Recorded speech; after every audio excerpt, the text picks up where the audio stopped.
Good afternoon, Lagos, Nigeria, wherever you're joining us from, be it Europe, be it the rest of Africa, be it Asia, be it Israel, wherever you're joining from. My name is Ireti Bakare-Yusuf, as you are aware. And this is Borderlines. Yes, the only show that takes you beyond borders. So today, we are going even further away from Nigeria. Really fun. I have a wonderful guest. In fact, he's from a country where some of you are probably thinking, how did you find him? How did you find him? How did you get on the plane, on a train, and go all the way there? Okay? Now, let me just give you a background of what we are going to be talking about.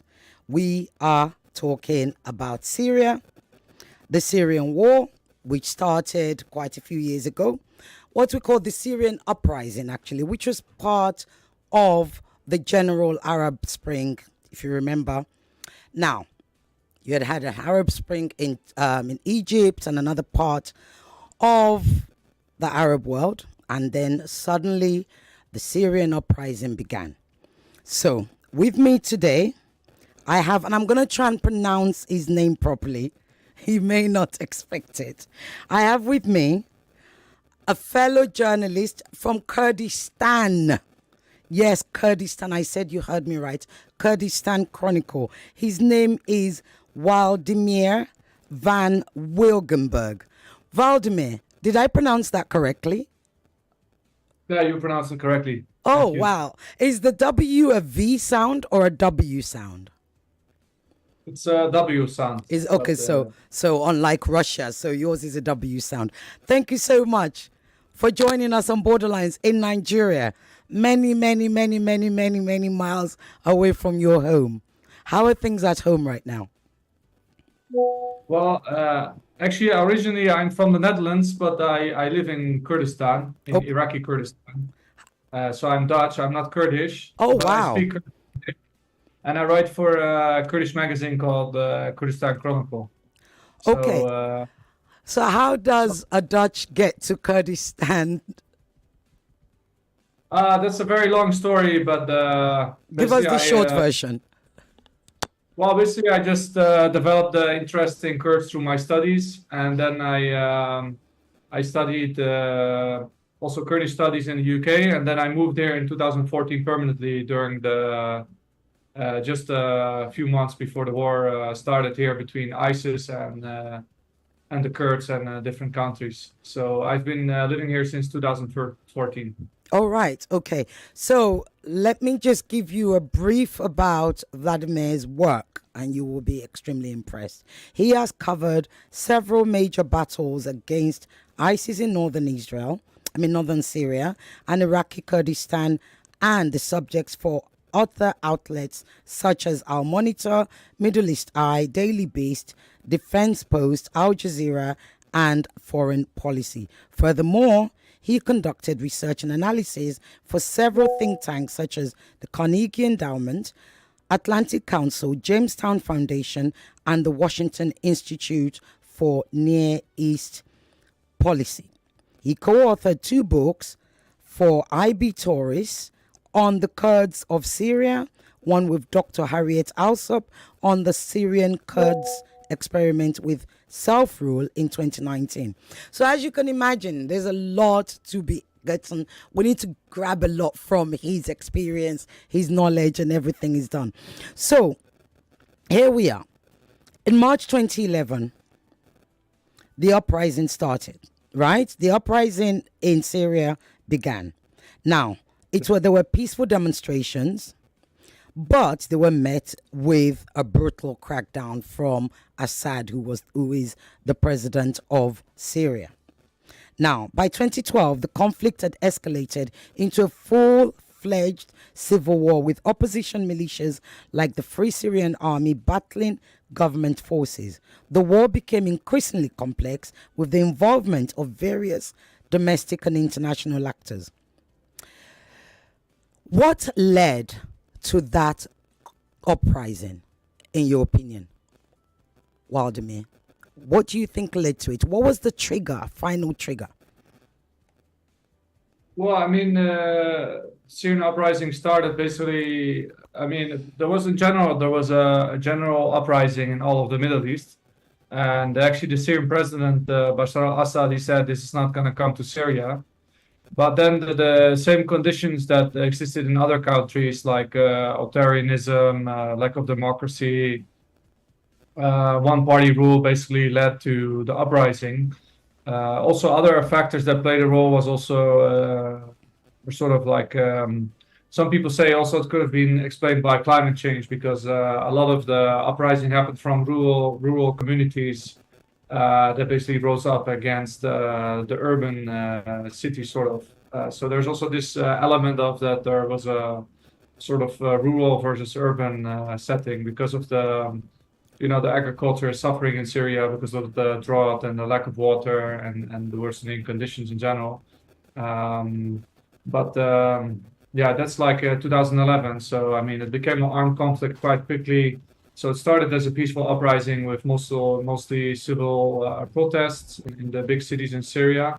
Not all the communities in Syria supported the protests. I mean, you had some minorities that were afraid that the uprising could turn against them, so they didn't support the uprising against Assad because Assad also himself, he's from the minority Alawite sect. But basically, the protest spread, and then it quickly became the armed conflict, which had several reasons. First of all, because the Assad regime they cracked down on the protests.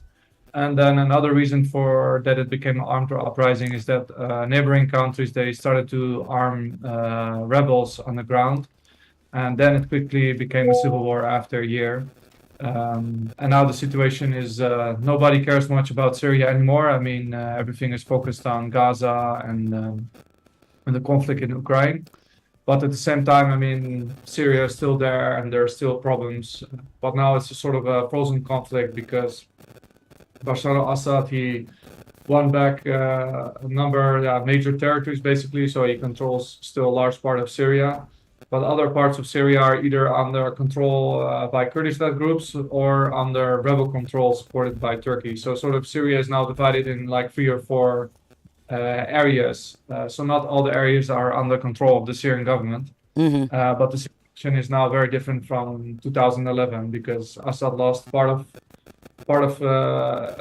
of Syria, but at the same time he still rules the capital of Damascus. So he's still ruling. Okay. You mentioned neighboring countries. One of those neighboring countries is Turkey. And Turkey has taken in quite a large, the majority of the Syrian refugees. And could it be a case of Turkey trying to look good on the humanitarian, Richter scale, if you like? And, the growth of Turkey's international influence since then, especially with Russia. I'd like you to talk about how that has influenced it. Well, I mean, in the past, before the Syrian uprising, the Erdogan, the leader of Turkey, actually had good relations with the Assad family, with the leaders of Syria. But then, when the conflict erupted, when the protest started, Turkey started backing the opposition. So, as a part of this policy, also Turkey started to host a lot of Syrians that fled the Assad regime or government. So, I mean, they host around 2 to 3 million Syrians. So it's not just to look good; it was also because they were like supporting the opposition against the Syrian government. And since also in the battle between Assad and the rebel groups, like slowly there were a number of areas that Assad took back, like for instance the big city called Aleppo. So a lot of those people they fled either to Turkey or they went to areas under Turkish back control because the Turkish army in the end also got involved and they control a large part of northwestern Syria. And on the other hand, also, it's quite complicated. But anyway, so Turkey, they supported the opposition and the rebels. And Erdogan said that one day he's going to pray in the major mosque in Syria. But now the situation has changed, and now Erdogan says he wants to repair his ties to Assad because people understand that in the region you saw many Arab Gulf countries, for instance, they restored their relations with Assad, although in the past they supported opposition groups against Assad. Sort of the understanding is now that he sort of won the war, not completely, but at least he survived. And now you see also Turkey is thinking of basically repairing ties with the Syrian government. But the Syrian government, the President Assad, they are saying they want the Turkish army to leave Syria because several years ago the Turkish army also entered Syria basically to protect those Syrian opposition enclaves against the Syrian regime. So Assad said we want his Turkish troops to leave Syria because they're controlling, occupying Syrian territory. But it's like really Russia that is actually playing a role in trying to bring Erdogan and Assad together, because Russia is a main backer of Assad since the beginning of the war. Russia is also the main reason that Assad was maybe able to survive, because Russian air support basically enabled Assad to survive all these rebel groups. Because in the beginning, really people were thinking that the Syrian rebels would defeat Assad. But once the Russian air support came in and they sort of defeated the rebels with this Russian air support. Okay, we're going to talk about Russia, but I do want to stick with Turkey for now. So Turkey, of course, has fallen out of the US as a result of its support for Assad. Now, we've got the US elections coming up. What impact do you think that's going to have on the Syrian situation? Well, I mean, I didn't talk about that yet, but the US, they have backed Syrian Kurds since since the Battle of Kobani around 2014-15 against ISIS. So ISIS is a extremist militant group that also tried to establish a caliphate in Iraq and Syria at the time. So there was a big coalition led by the US against ISIS. And ISIS also did many attacks in Europe, many terrorist attacks in Europe. So there was a lot of support to create a coalition against ISIS. So this coalition led by the US, they started to work with the Syrian Kurds against ISIS around 2014-15. But Turkey was not a very big fan of that. They opposed this because they have their own Kurdish population, and they claim that the Syrian Kurdish groups that were fighting ISIS, they were linked to PKK, which Turkey sees as an outlaw group terrorist organization, according to Turkey. But USA, they have nothing to do with the PKK. So basically, the US been supporting Kurds against ISIS and also Arab groups in the area against ISIS, and they have their sort of own autonomous enclave in northeast Syria. So one of the outcomes could be, if Trump wins the elections, that if he wins the elections, that there is a possibility that he will try to remove US troops from Syria. And if that happens, then basically it's possible that Turkey or the Syrian government will try to move in and take away the autonomy from the Syrian Kurdish-led administration in northeast Syria. So that would also empower Assad, because he would get like a part back, like the areas that actually the Americans are now in. It's also where the most oil and gas is of Syria, and Deir ez-Zor, for instance. So until now, Assad didn't have direct control over that because he lost large parts of Syria. And the US presence is basically preventing Assad from moving into the areas controlled by Kurdish-backed groups. So if Trump decides to pull out, he tried that once in 2019, but then he decided to come back when Turkey decided to intervene in northern Syria.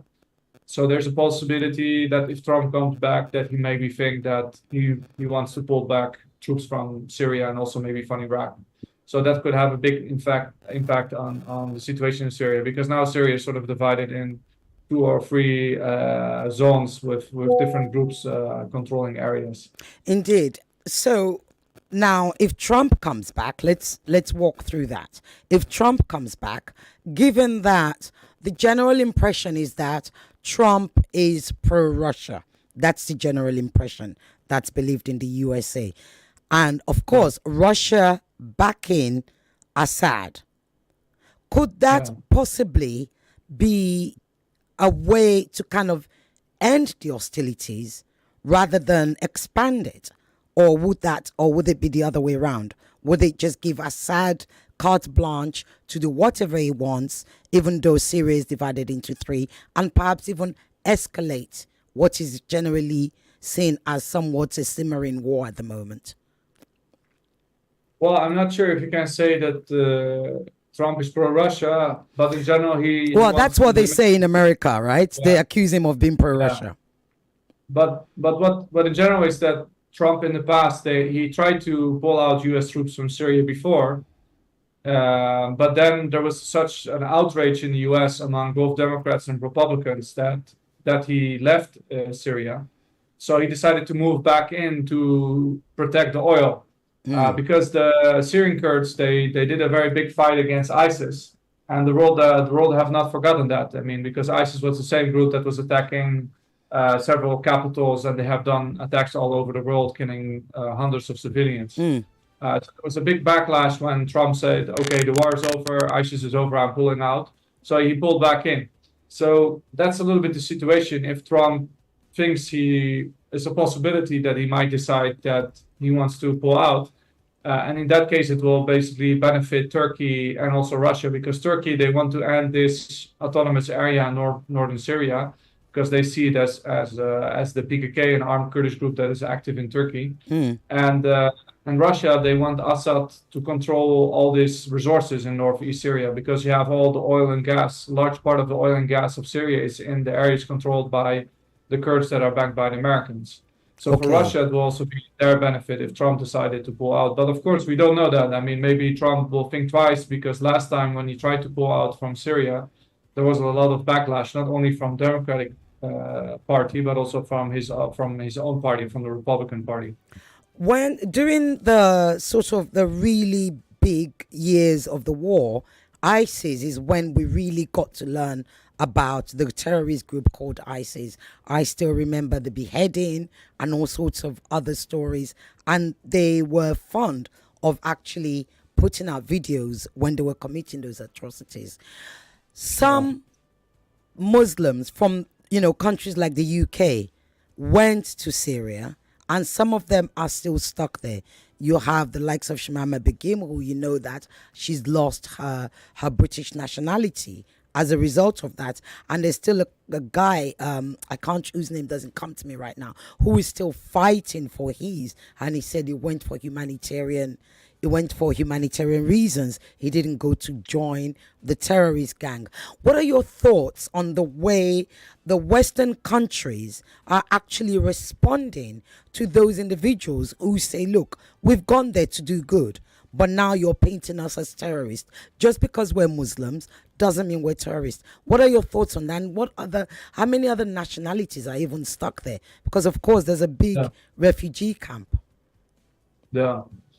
Well, I mean, I visited the camp, and also I visited the prison. So I met also the husband of Shamima, because her husband is Dutch. He's from the Netherlands. I interviewed him, and he also was claiming that I was not fighting, I was not doing anything. But these people, they did join ISIS, so they did join there. I mean, they saw the videos, they saw the online propaganda, because ISIS was not hiding it. So there's a lot of foreign different countries, I mean, from different European countries, from Central Asia, also from some African countries, from countries all over the world that basically joined ISIS because they thought they would establish a caliphate. But then ISIS was defeated, and then they ended up in hands of the Kurdish-led forces. So now they're in prison, or they are also, there's a lot of women in the camps. So the thing was that a lot of the Western countries, they didn't want to take back some of those women, children, or fighters, because they're afraid that they could pose a security risk for their own countries in the future. So as a result of some of them, they're still stuck there in the prison or in the camps. But at the same time, because of many courts, they decided that these people should be repatriated. So also a lot of them, they came back to their own countries.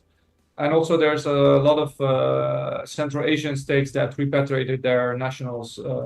So there's still a lot of people left there. And we should also not forget that, I mean, a lot of the people that are in the camp with ISIS families, mostly of them are Iraqis and Syrians. Right. So there's a little bit, if Trump decides okay, I'm going to pull out from Syria, then maybe this camp will everybody will just run away, because the Syrian Kurds then will have to deal with maybe a Turkish operation. Turkey might attack them, or Assad will come back. Maybe the Kurds will decide, okay, we'll just leave the camp. I mean, we have to save our own. So why we will protect this camp? Nobody's going to help us. So that's it's a vague situation, because even here, and I'm now in Erbil, in Iraqi Kurdistan in Iraq. So you have also a lot of discussions here that the US, they should leave because ISIS is not a threat anymore, and Iraq now, they can do it by themselves. But the problem is that in Syria you have this huge camp with all these families that sort of are having a sympathy towards ISIS. And if the US just pulls out, I mean, these people can go loose and then they can create like a second ISIS. I mean, and Absolutely. ISIS is so active also in Syria, and they're still doing hit and run attacks on the Syrian government forces, and also in Deir ez-Zor they're active. So in Iraq, in general, ISIS is not so active anymore as during 2014, because when they controlled, actually, literally, they controlled large cities and they had their own little state. But now they're sort of dispersed, but they're still doing this hit and run attacks. And then you don't know what is going to happen in the future. If the US pulls out from northern Syria, maybe these people, they will get loose. And, you know, also the problem is these people are stuck in a camp. They are like influenced by this ideology. And there's not like a good program, for instance, to de-radicalize them, or you know, find a way basically to reintegrate them into society. But yeah, it's a strange situation. But a lot of European countries, they have taken back their nationals, but at the same time there's many other nationalities. It's not just Europeans. I mean, you can find people from all kinds of countries there. It's really are there any Africans there?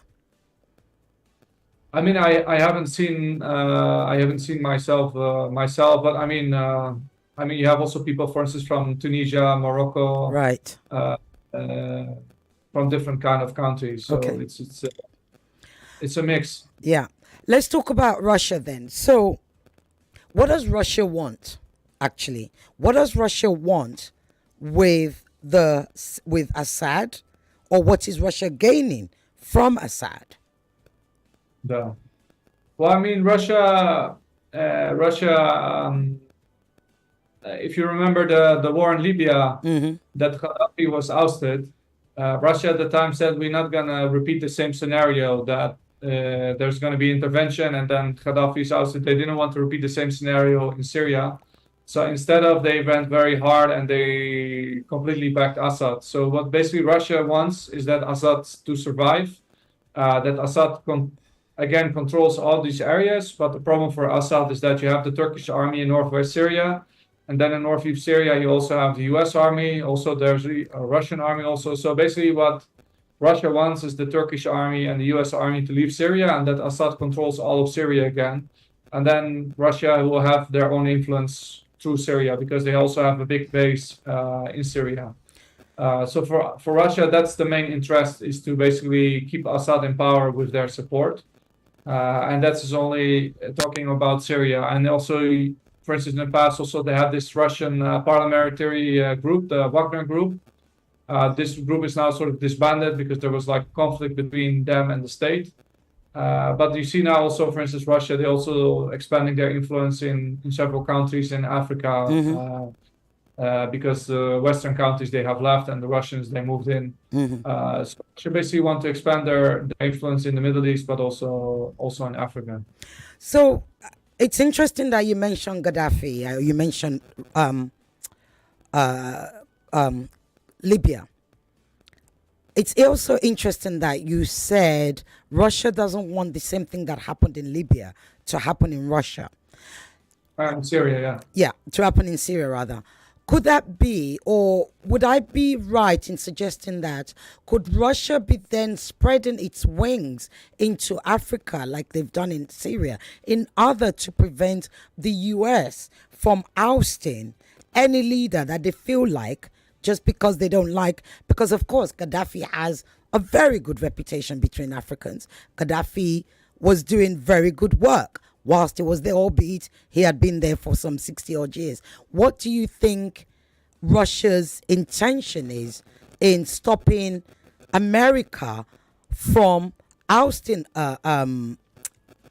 Assad, and of course spreading into Africa in order to stop another Gaddafi from happening?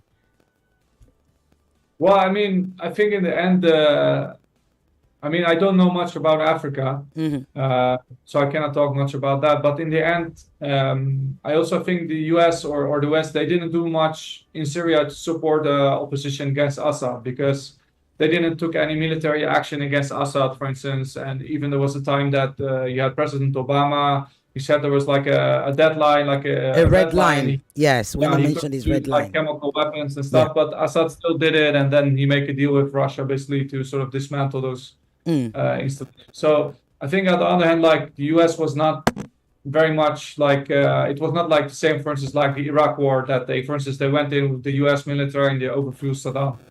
So I think Syria was a bit different because so in the US they were a bit like tired of this like wars abroad and stuff. So they were a bit tired of that after, you know, the Iraq war was not very popular afterwards.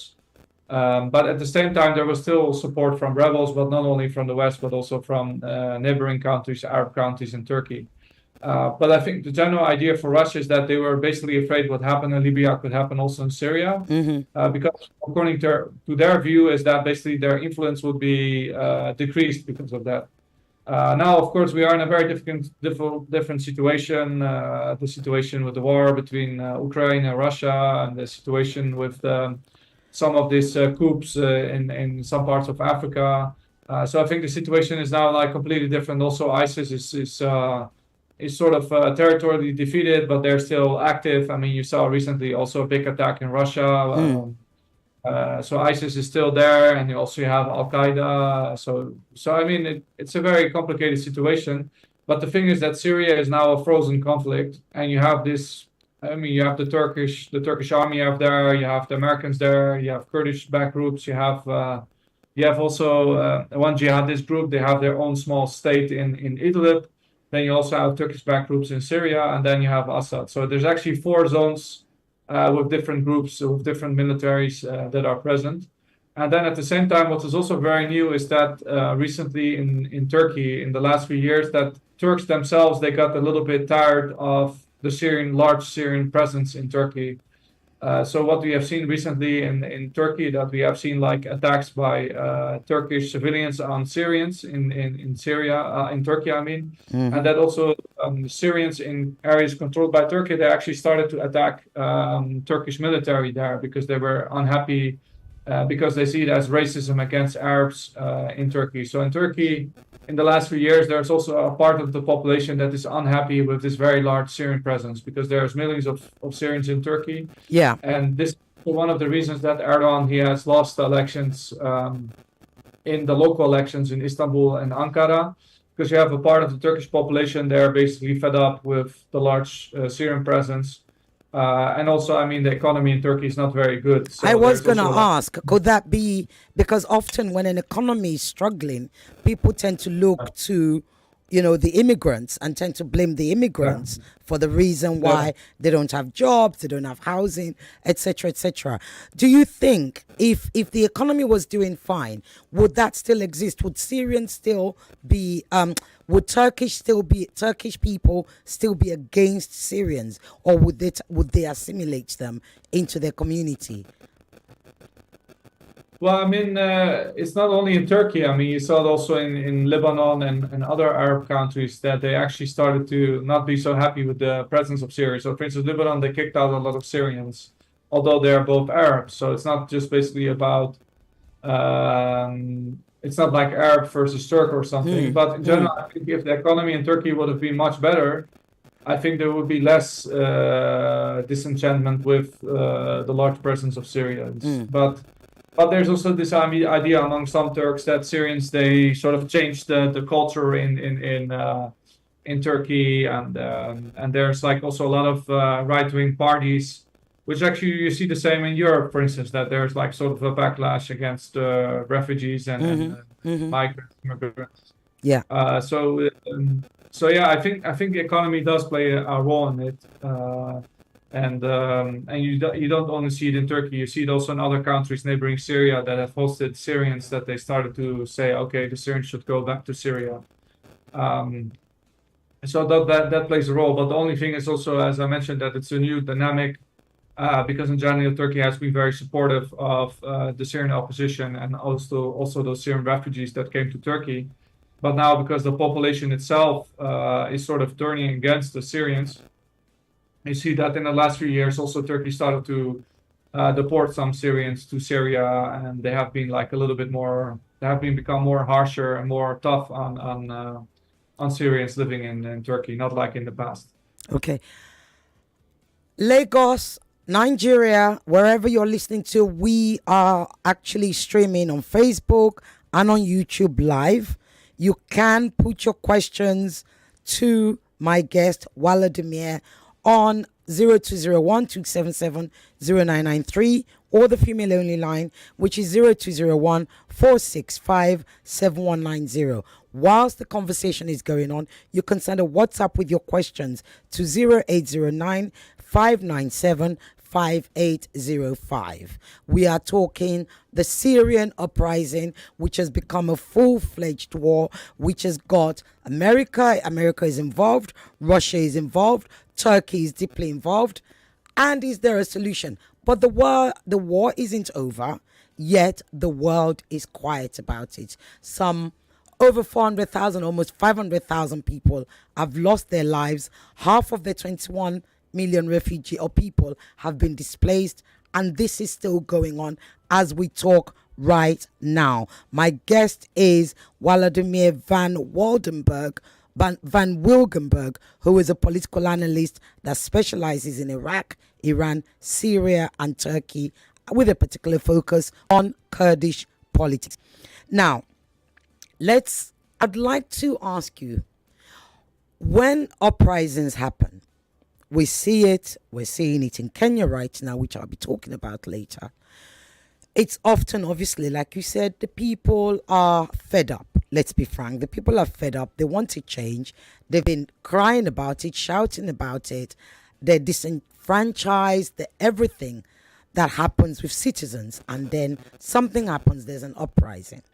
When an uprising then eventually, and like you said, the minority groups who didn't want to join because they were afraid that it could turn into a full-fledged war, which we know it has since done.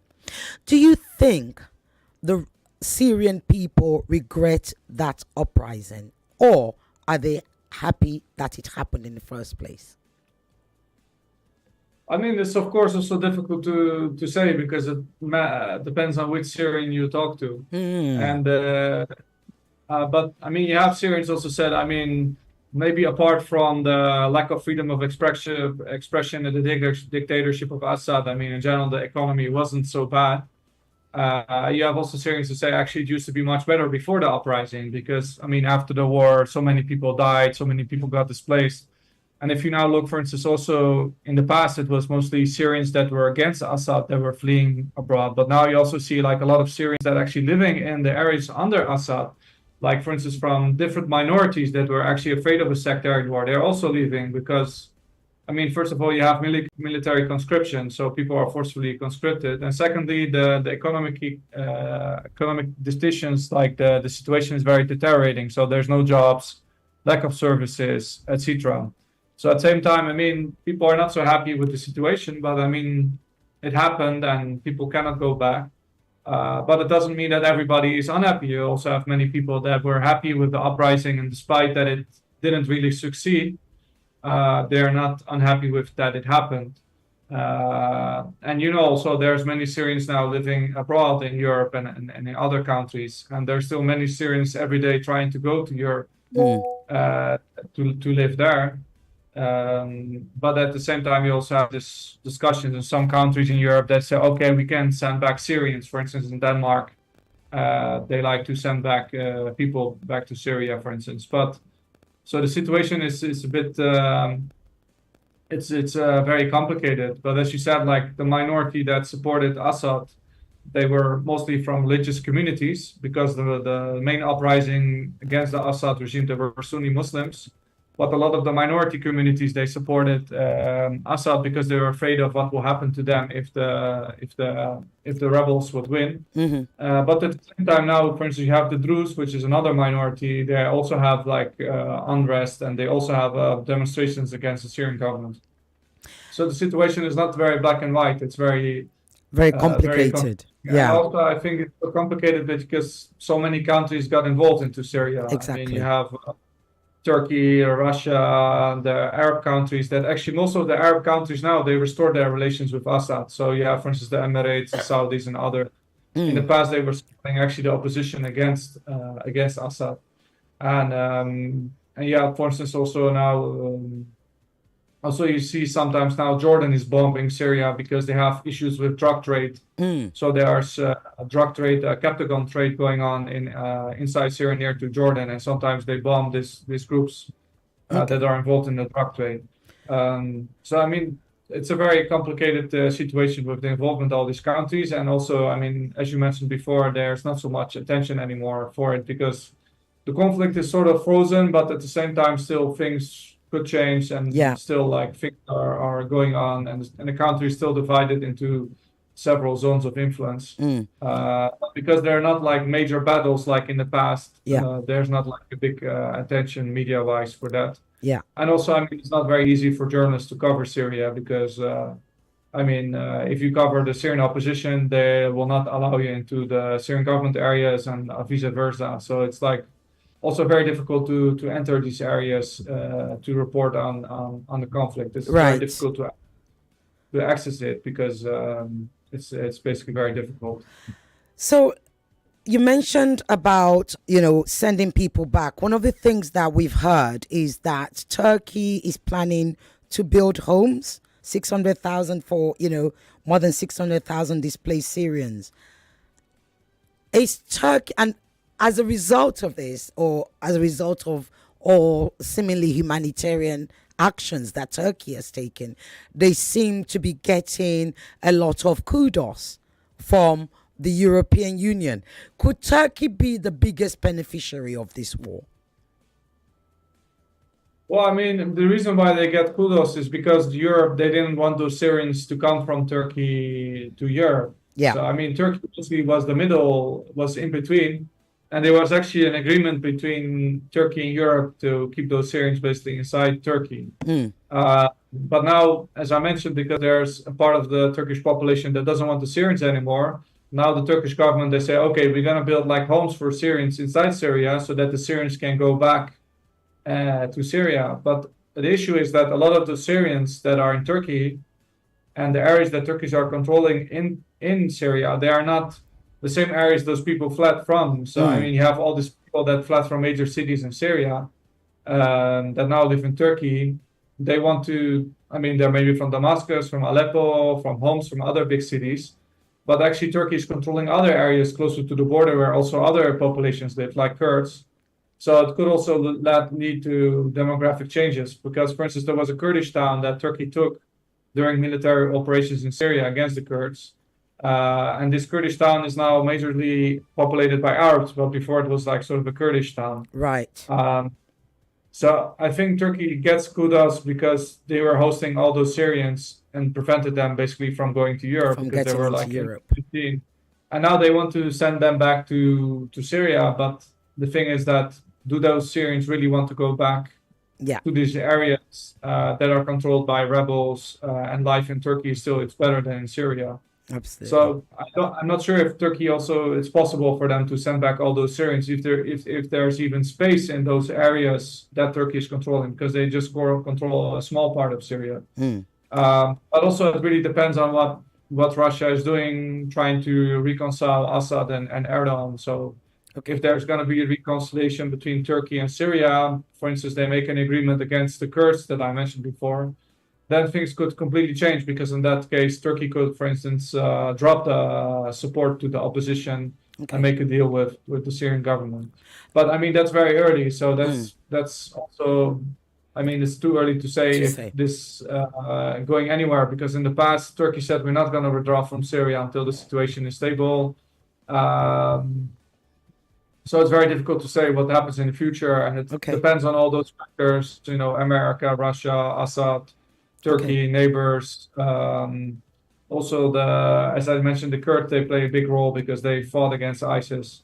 So it's a very confusing situation, but it's noticeable that the Turkish policy is also changing on the Syrians. Yes. And that's why they're talking about building housing for Syrians with, for instance, support of some Gulf countries in those areas because they want to say to the Turkish population, see, we are trying to solve it. We're trying to send back the Syrians to Syria. Of course. And also you have this Turkish nationalist sentiment that you have some Turkish nationalists saying, okay, why we have Turkish soldiers in Syria defending Syrians, but then you have the Syrians living in Turkey and enjoying their life. That's sort of like this anti-Syrian sentiment among some Turks. They say, oh, why they don't go back to Syria and fight Assad, why the Turkish army is in Syria. So you have also this sort of nationalist sentiment now Of course. among some Turks and Syrians for, okay, they are changing our culture, they're bringing different Arabic culture into Syria, into Turkey. So you saw also some decisions in some municipalities in Turkey that they removed Arabic text from shops because they said it should be only Turkish. Wow. Um, Okay. So I think the situation is very different from 2011-12 now. Yes, of course.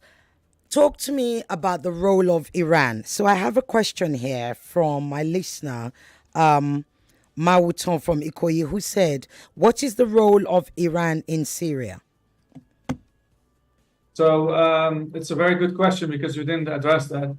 So Iran, from the beginning of the Syrian conflict, they have heavily supported Assad because they saw him as an ally, and also they wanted to basically expand their influence inside Syria.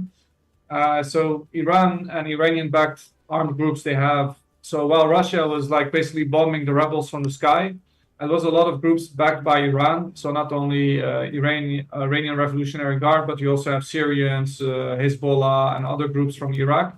They fought against the Syrian opposition rebels. So Iran has been very heavily involved in the conflict by basically sending advisors to Syria to support Assad. And also they have sent several militias that have ties to Iran. So for instance, one of them is Hezbollah in Lebanon. But also you have Iraqi Shia militias that have joined the Syrian civil war against the opposition.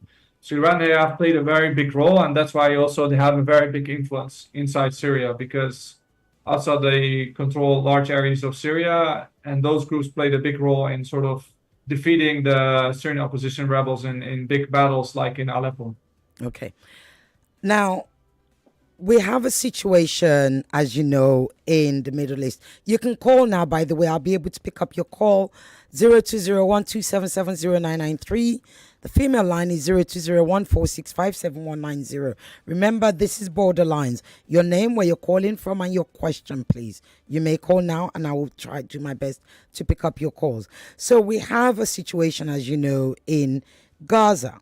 You know, the war that's going on between Israel and Gaza. Talk to us about the Israel and Syria's relation. Israel that continues to occupy the Golan Heights, which it took from Syria in the Six-Day War in 1967. And Syria demands the return of the Golan as a condition for any peace deal. Talk to us about that. Well, I mean, it's not really my field, but as you mentioned that Israel occupied the Golan Heights, so Syria wants that back. But of course, Syria under President Assad was in no condition to take that back because they lost the war. Do you mind if I interrupt you a second? Just hold on to that thought, don't forget. And I'll take, okay, you can call back. I was trying to get to your call. Okay, here we go. Hello? Hello? Yeah, Cecile, good evening. Good evening. What's your name, where you're calling from, and your question, please? You have Emmanuel on the line, and I'm calling from Ekpe. Go on ahead, Emmanuel. Yeah, I want to paint a scenario. Let's assume the U.S. government pulls out of Syria, Russia pulls out of Syria, and Turkey pulls out of Syria.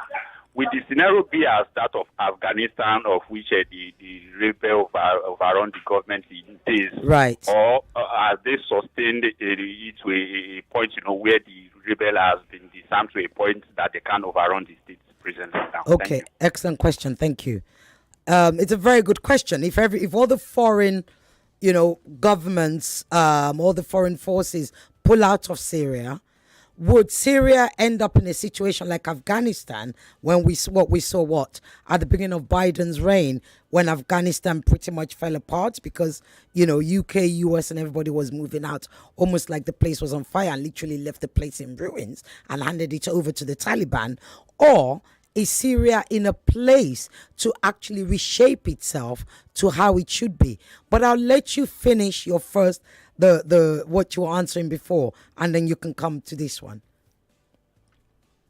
Well, what I mentioned is that in Syria, they had this issue with Israel, and they wanted to take back the Golan Heights, but they can't. And then Syria itself, they got involved in this huge civil war. So I mean, like they didn't even have time to think about Israel because they were involved in this huge battle for survival. And I mean, there was a huge battle in Damascus before the capital between Syrian rebels and Assad.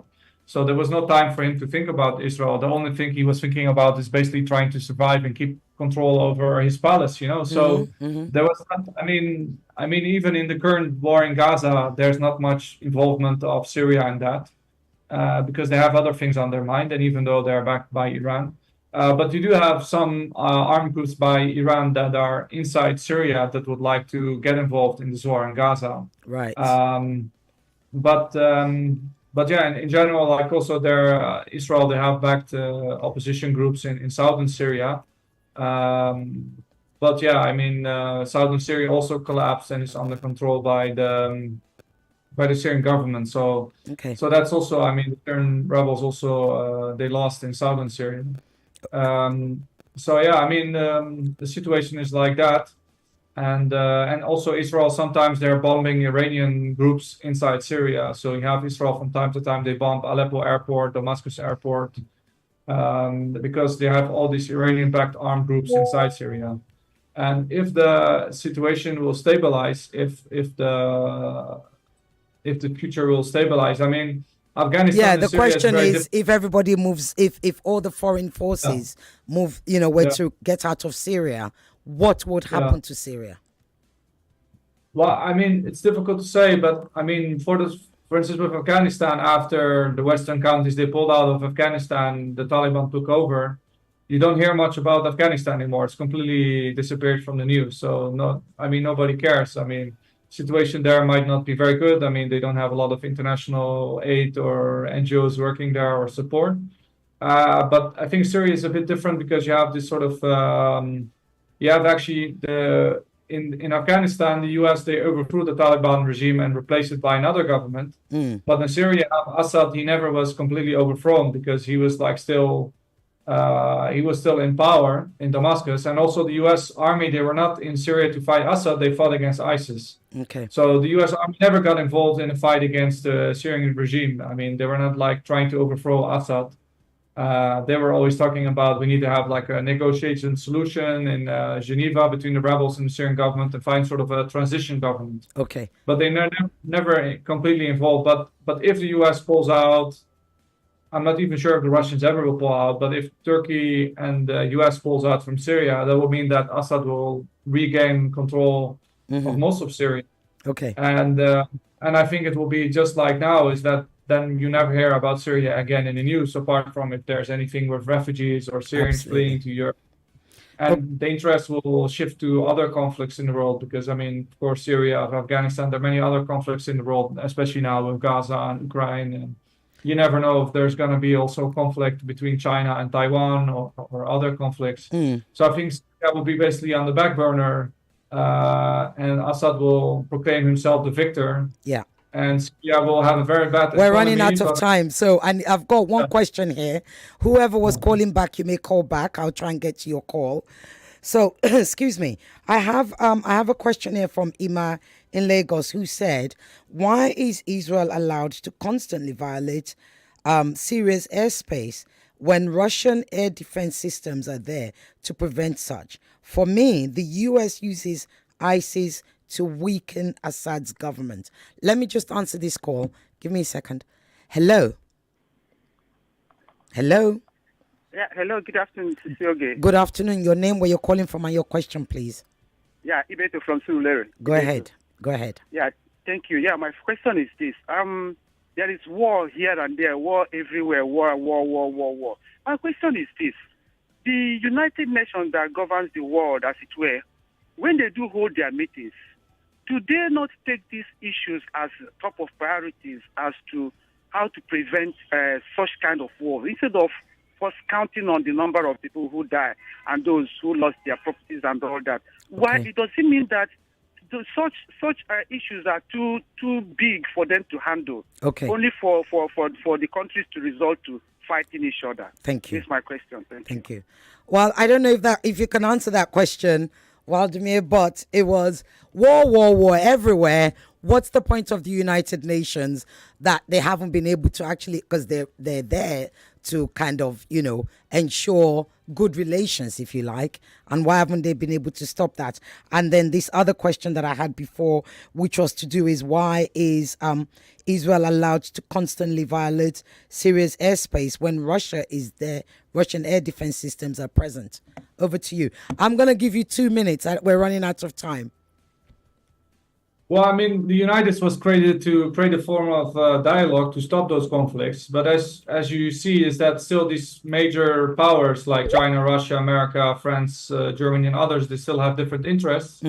So I think if they would all agree that there should be no conflict in Ukraine or no conflict in Gaza, or then, I mean, you would not have wars, but they still have their different interests and the different alliances. So that's why you still have conflict, and UN is sort of powerless. Yeah. Because they cannot agree, and they have veto power. So, for instance, I mean, Russia will support Assad, then US support another country. So that's why you have this situation.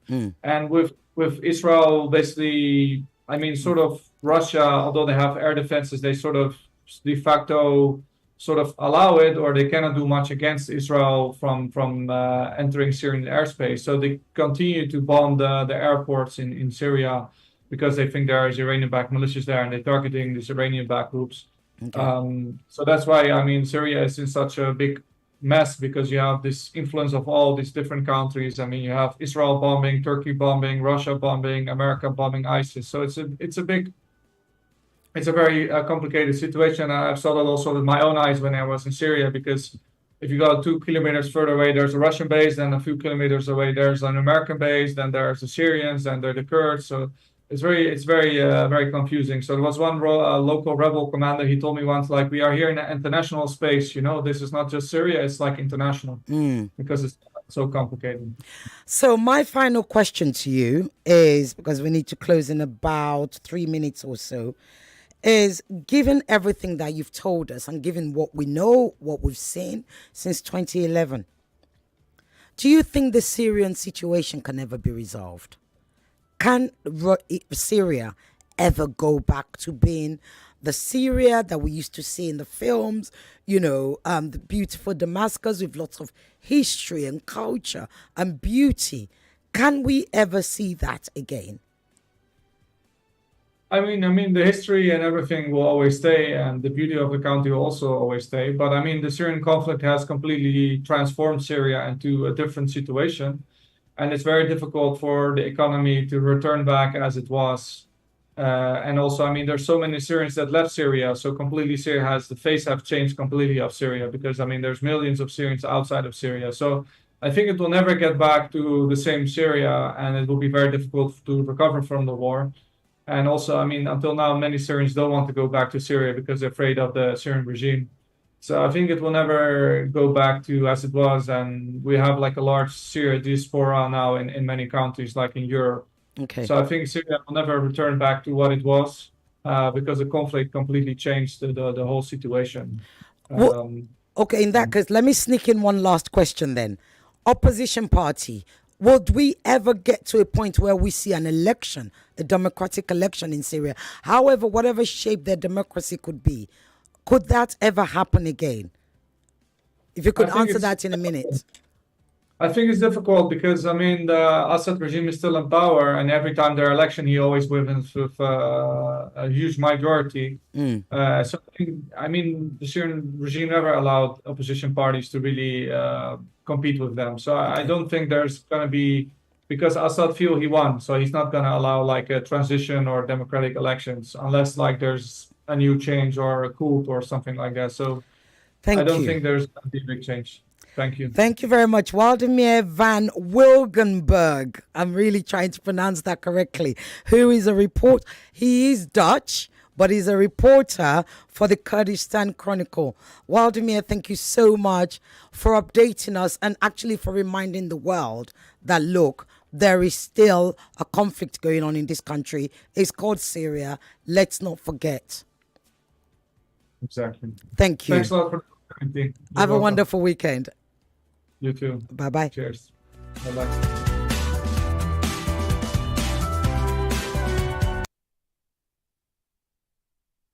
99.3 Nigeria Info. Let's talk. 99.3 Nigeria Info. We are more than just radio. Subscribe to our YouTube channel at Nigeria Info FM.